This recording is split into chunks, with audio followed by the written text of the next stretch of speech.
లేకపోతే బ్యాగ్స్ ఉంటాయని చెప్పు.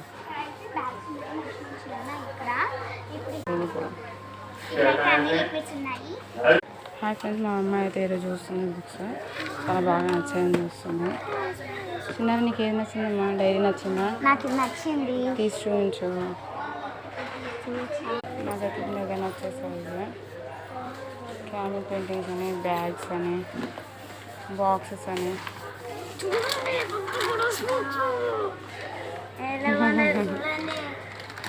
చూడండి, ఇందులో అయితే అన్ని క్వాలిటీస్ అన్ని రకాలుగా దొరుకుతాయి.